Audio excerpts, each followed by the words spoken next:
Welcome to Spiritual Rebirth Tarot. This is Madelyn. How are you doing today? So today I would like to present one of the different spreads that I really enjoy doing. It has two parts to it. It is your soul contract. So if you believe in the soul contract, that you are here for a purpose, that you kind of planned on that purpose before coming, but sometimes it gets a little confusing when we're living our regular lives as to where that has led us and where it's leading us to. So I have both for myself and for several friends that asked me, about their soul contracts, and then secondarily, they wanted to know more about their past lives here on this earth, or maybe in other places. And so we asked some questions along those lines with one of our decks. So the first deck that I like to use is the Animal Spirit deck with Colette Baron-Reid. And then I go into some of the Mystic Shaman cards and really spend time studying and understanding what each card is about, making notes, and then I can actually make you a little piece of paper that has 5 bullet points on it with kind of the 5 things that you are needing to look at for your soul contract. Now obviously if more cards or less cards come out during the reading, the contract may be a little bit different than that, but that is usually what comes out most of the time.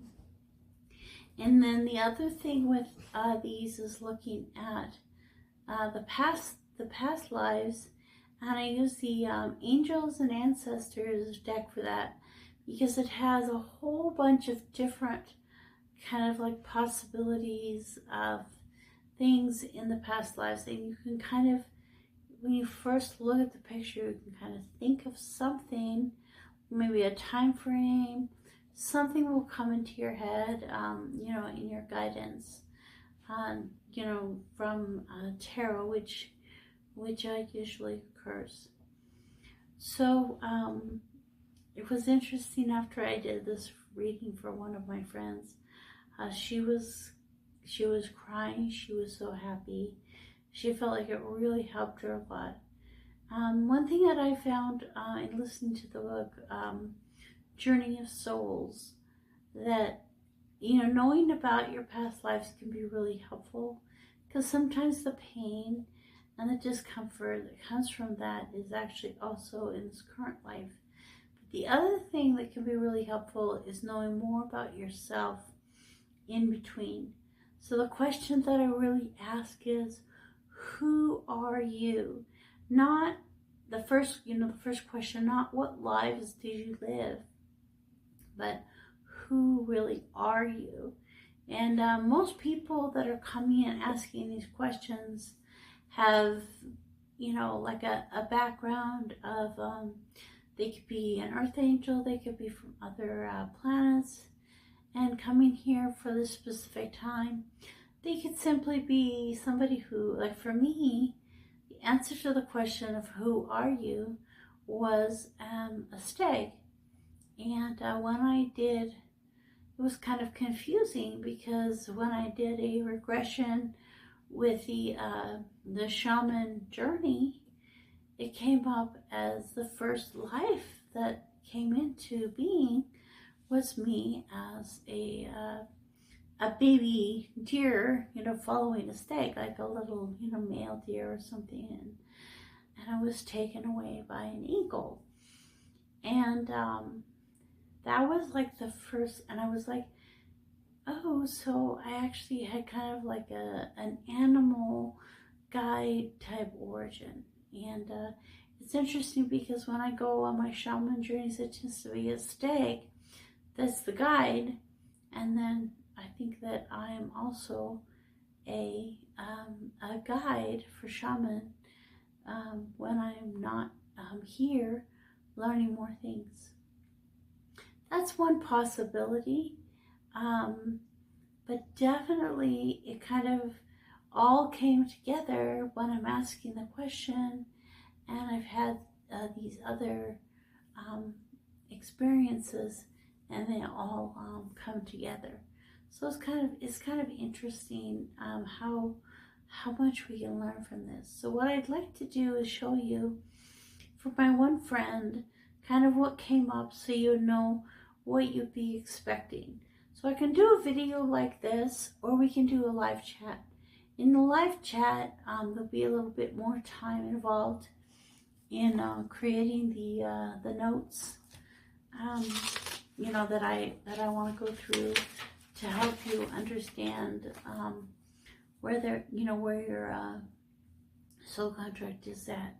So we can certainly do it live together, and that'd be great, because then we can also get your feelings and what the kind of card is kind of saying to you as well. Okay, so for the soul contract, we came up with, the cards that came up were the butterfly, which is the 11, and it's a transformation. Transformation is beautiful. The nightingale, love is all around. And the frog spirit, time to declutter. And so then those I usually try to pull 3 animal cards, and then 2 of the shaman cards, one in the front, one in the back, kind of like what you know and what you don't know. So what you know, the crow, and so we came up with the crow, which is the 13, or the 4, kind of like very stable energy. And the luminous warrior, which is the 5, which has a lot more movement and changeability and things in your life. With the luminous warrior. So then I thought, then what you do is you take each one of these and you go in the book, you know. So here's the book for the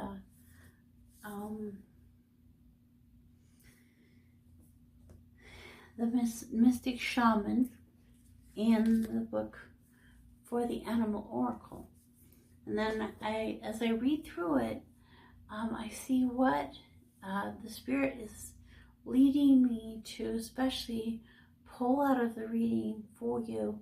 And I also look at the picture to see if there's anything that jumps out. So, you know, in this picture, you know, there's a lot of beauty, there's a lot of intricacy, and those kind of things. And so each person, different things are going to pop out. So, for Christina, my friend, the butterfly transformation, it talked about life can be uncomfortable, and you need to learn how to let go of forms in your life. Have relationship shifts, and that you're comfortable with relationships shifting throughout your life. Learn to play and love and be joyful, and which is sometimes hard for us to do when we're like real serious. Anyway, and then flexibility, and don't resist change. So in other words, flow with the change. And the tarot card that came with that butterfly, coming up with the butterfly, was the 5 of Cups, where the guy can only see kind of the mess in front of him and not the 2 full cups behind him, or the beautiful castle on the other side of the water. And so after reading all of that part with the butterfly and transformation, and then seeing this card, I felt like one of the things in her soul contract is to learn to change her perspective, to change the way she's seeing things throughout life, and to not always be stuck in the rut, but to be willing to change and move, especially in the way of perspective and having play and happiness and joy in life. So that was the first one. Then the next part of the contract is the Nightingale. Love is all around. So the Nightingale brings up the idea that it's when it's really dark, just before the dawn, and the bird sings, and lets you know that the morning is coming. So believe the sun will rise again soon. So be optimistic and self-aware and love yourself. Connect with the light and connect with music. And so one of the things that she really wanted to have in her life was this connection with music and light. Now the interesting thing, I guess, that I didn't say at the beginning is that at first I always thought that my soul contract would be the job that I was going to do. I don't know why, the career, or the way I was going to raise my kids, or something like that. But as I started to pull the cards, I began to realize it's not a job, it's an experience. So it's the experience that we signed up for. But by looking at these, it helps us to see what are some of the things that we wanted to focus on in our lives. And I think you'll find that it resonates very well. So the one that goes with this, the tarot that came up with this, is the Lovers. And it's all about connection and balance, and also the angels watching over you. So, can you see that? Okay. So, looking at all of this, I felt like connect with optimism. So, connect, those connections in life are really important. Connect with music, connect with light, connect with a sense of optimism. Connection. And then the third one, the frog spirit, it has to do with the frog. He likes to sit on a clean lily pad and sing his song. And so it's about simplifying, decluttering, and prioritizing your life. So how are you going to live your life? What are you going to do? What's the most important to you? That's what the frog spirit asks. You even sometimes leave friendships behind or change friendships based on your priorities and how things are working for you. And keep in your life what makes you happy. So there might be a lot of stuff that you get rid of that's just not something that really makes you happy. And so the tarot card that came up with that was the Knight of Pentacles. So the Knight of Pentacles often points to, a slow, meaningful process with good results. So I felt like this prioritizing and decluttering and simplifying life is something that would be long-term, and it would be a lifelong project. So it's kind of a long-term, lifelong project that will help to bring more prosperity and abundance into her life.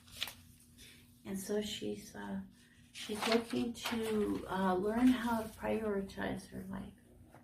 So a lot of times these things are things that we really struggle with, or we have a hard time with. And that's because we came and put ourselves in a situation that it was going to make it really challenging to learn these lessons. The Crow is all about truth. And so in this particular card, it's all about speaking the truth. Speak the truth, bring truth to every situation, co-create with truth. You will be set free with truth. Do not seduce yourself with illusions and the truth. And so it's interesting because of all the people I know, she's the one that will just tell you exactly what she thinks and tell the truth. So she definitely has that down pat. But at the same time, I think that it's also learning kind of the nuances of truth throughout life. So it's one of the goals. So the tarot that went with it was the Ten of Swords. You know, so basically, truth will set you free from the situation.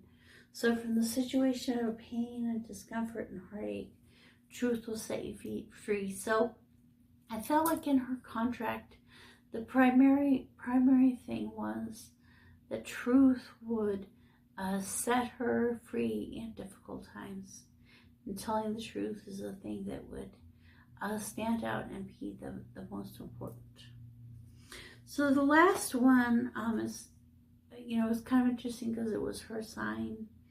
So anyway, the Luminous Warrior. So when we take a look at the Luminous Warrior, you know, he stands here in a lot of power. It's kind of like a lot of things are coming off of him, and it's different colors of light. He doesn't have any enemies in this world or the next. He focuses on the light. He focuses, and it's interesting because I talked before about connecting with the light. And so now we have a second one about connecting with, focusing on the light. He focuses on his power, wisdom, beauty, and not his faults or the faults of others. He's really promoting peace and not conflict. And so this, because it was her card and her sign that came out with the Emperor, and also, you know, the Emperor can go different ways because he can have too much ego, or he can be a really great leader. But whichever way, he's very strong and he's in a lot of very powerful position. And light, focusing on the light and the good, does put you in a very powerful position. The Emperor also, you know, with the Aries, has a lot to do with identity and building your identity. So I felt in her situation that her identity is light and peace. And that throughout her life, those two things need to be sought more than any other. Light and peace. So that's the soul contract part. So then I made up a little, you know, like a little list for her of the 5 things, kind of described a little bit, that she can kind of focus on, learn more about, and kind of help guide her in the next few years in her work. And so the second half of the reading is looking at the lives, past lives. So what I asked the cards is, who is she? Not, you know, just who is she? And I got the fox and the raven. And of course I was immediately drawn to the raven or the crow. I was immediately drawn to that because I had just gotten the crow in the other reading. And that's why I think these two go together so well. Because the cards will kind of play off of each other, that you know, who you are and who your soul contract is. So she is, in truth, you know, in her life. Now it's funny because I didn't have the feeling that she used to be a crow. It just didn't even cross my mind. It was the whole concept of truth. And I felt like this was her compadrian in crime, the person that goes around with her in life. Her soulmate, her twin flame. This person, trust your talents and changing time. So this person has a completely different energy. He runs around kind of protecting her and watching out for her, protecting her nest, protecting her babies, protecting everything about her. Then that's kind of how I felt. Okay, so if we take those two, and then some different cards came up. I kept asking, who is she? Who is she? Who is she? And it's kind of like you get this sense of what order they should go and where the cards should go. You kind of just know. And so the first card is the High Priestess. And I felt like her compatriot maybe came with her as this cat. Because I think a lot of the cats in the time of Egypt really were strong, spirits and people with them. So here she is as the High Priestess with her cat in the time of Egypt. And then the next life seemed to be an oracle. And this is the Oracle of Delphi. And she's all about the truth seeker. So I was like, oh my goodness, this is like all going together.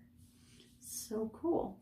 So wait for the important information, and she's all about the truth. So the Oracle goes with, and this came out with it, it was like the direction guardian. So her companion is this person who's able to help and guide her in the way she should go. A guide. So this person with her is a guide. And so I really feel that, whether he's the fox, whether he's the cat, whether this person is an eagle, a lion, a man, a cow, whatever, it's a guide, this person that's with her. Okay, so she's the crow, the High Priestess, the Oracle, and the next one is the Wise One. And so the Wise One comes as with her owl. She has a lot of wisdom. Oh, she also has a crow. See? Isn't that amazing? How many times the crow came out? Whew. Okay, 3 times. So there's 3 times as the charm. And with the Wise One, I was like, who's her compatriot? And this was the answer. So she's the wife of a shaman. So, as the wife of a shaman, she's the wise one in the community. And they work together. And so, she comes as an oracle, then she comes as the wife of a shaman. He still is her guide. They're guides together. And then she comes back as the White Witch. And so she's some form of witch. And you notice the stag horns. And it's kind of interesting because when I did mine, my compatriot was this White Witch. Because I'm more of a guy. The warrior, be fearless and stand strong. So this was her compatriot at that time, the person who was there to protect her and guide her as the witch. And so as she goes through these different things in life, and then I feel that's the one before her time now. So this is pretty cool. It doesn't necessarily point to, oh, she was Cleopatra or something like that. I think if she was, that would come to me. And that's not what came to me. Just that, she was one of the higher entities in the Egyptian rule. At this time, one of the females and the higher energies of rule. So when I showed this to her, she's like, oh my goodness, I've always connected to the High Priestess, to Shaman, into witches. And so I feel like this really brought a lot of what she has been feeling inside. And it's not like, you know, we were in cahoots or something. I mean, these are just the cards that came up, the energies that came about. Now, one card that just kept coming up over and over, but I felt like this probably wasn't her, was the Mountain. So I wanted to take a look at the Mountain. Let's see, where's the book that goes with these cards? Okay. Angels and Ancestors. So the Mountain, let's learn more about the Mountain.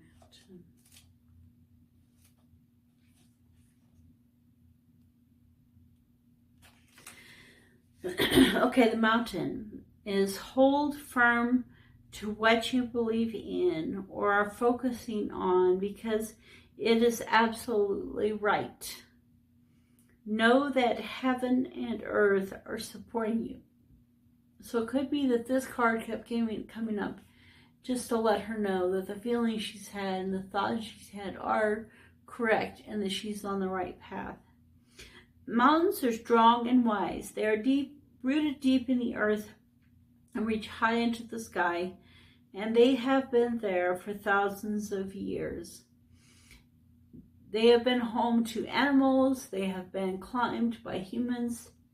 They have seen seasons come and go. No matter what's happened to them, they have remained strong, immovable, and unshakable. And so they offer the spiritual energies of strength and reliance. So she may have also been somebody who really has always enjoyed the Mountain in some ways. Okay, so I have a little idea of what this reading is like, the soul contract and the life, the past lives. And then what I'll do is I'll provide you with the video similar to this. I just pause in between, you know, looking things up and finding things instead of, you know, being able to just go straight through. You know, when I'm trying to take notes. And then I'll give you this whole contract, and I can give you a list of the different lives and what I found out about that, and some of the impressions I got, like the, you know, the Mountain, the fox, the crow, and, you know, those kind of things. And then, so you can go to Etsy, which is, you know, Etsy is a place where you can purchase my readings, and there's a link down below for that.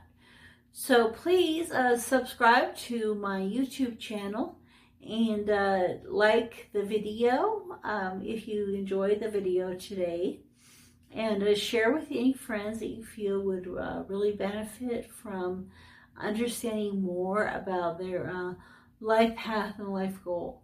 And I also have done some studies with the astrology and numerology for life paths, so we can certainly bring that together and kind of look at the astrology of the North Node with the numerology of the life path, as well as the soul contract, and kind of help you in figuring out, you know, where to go and what to do next with your life.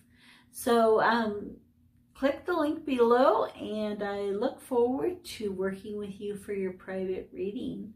So I'm Madelyn, nice to meet you.